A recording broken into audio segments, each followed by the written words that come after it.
రోజు ఒక పిల్లాడు అమ్మ దగ్గరకు హెడ్ మాస్టర్ ఇచ్చిన సీల్ చేసిన లెటర్ తీసుకొచ్చాడు, అమ్మకిచ్చాడు. అమ్మ ఆ ఉత్తరం చదివింది.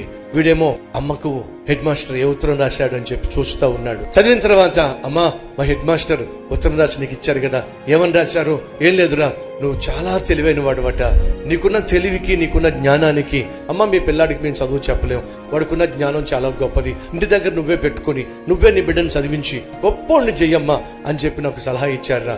కాబట్టి రేపటి నుంచి నేనే నిన్ను చదివిస్తాను. తల్లి తన బిడ్డ కోసం కన్నీటితో ప్రార్థన చేసింది. ప్రార్థనతోనే ఆ బిడ్డను చదివించడం మొదలు పెట్టింది. ఆ పిల్లవాడు కాస్త ఉన్నతమైన స్థితికి వెళ్లి గొప్ప సైంటిస్ట్ అయ్యాడు, ప్రపంచాన్ని వెలిగించి వేశాడు.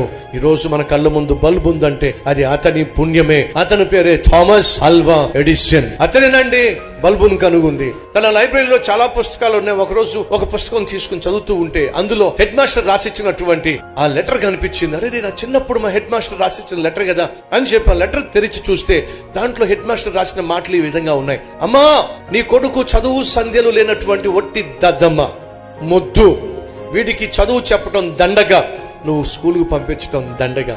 పంపించద్దమ్మా, మా టీచర్స్ ఎవరు కూడా వాడికి చదువు చెప్పడానికి ఇంట్రెస్ట్ చూపించట్లా, స్కూల్కి పంపించొద్దు, టైం వేస్ట్, చదువు సంధ్యలు లేని దద్దమ్మ అని చెప్పి స్కూల్ హెడ్ మాస్టర్ పంపించేస్తే ఆ దద్దమ్మను తీసుకొచ్చి ఆ తల్లి దేవుని. ఒక రోజు ఒక పిల్లాడు అమ్మ దగ్గరకు హెడ్ మాస్టర్ ఇచ్చిన సీల్ చేసిన లెటర్ తీసుకొచ్చాడు, అమ్మకిచ్చాడు.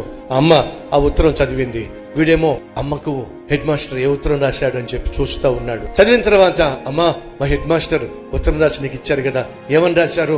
ఏం లేదురా, నువ్వు చాలా తెలివైన వాడువట, నీకున్న తెలివికి నీకున్న జ్ఞానానికి అమ్మ మీ పిల్లాడికి మేము చదువు చెప్పలేం, వాడుకున్న జ్ఞానం చాలా గొప్పది, ఇంటి దగ్గర నువ్వే పెట్టుకుని నువ్వే నీ బిడ్డను చదివించి గొప్పోడిని చెయ్యమ్మా అని చెప్పి నాకు సలహా ఇచ్చారా.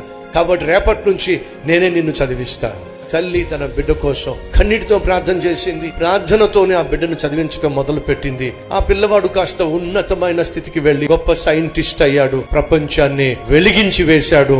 ఈ రోజు మన కళ్ళ ముందు బల్బు ఉందంటే అది అతని పుణ్యమే. అతని పేరు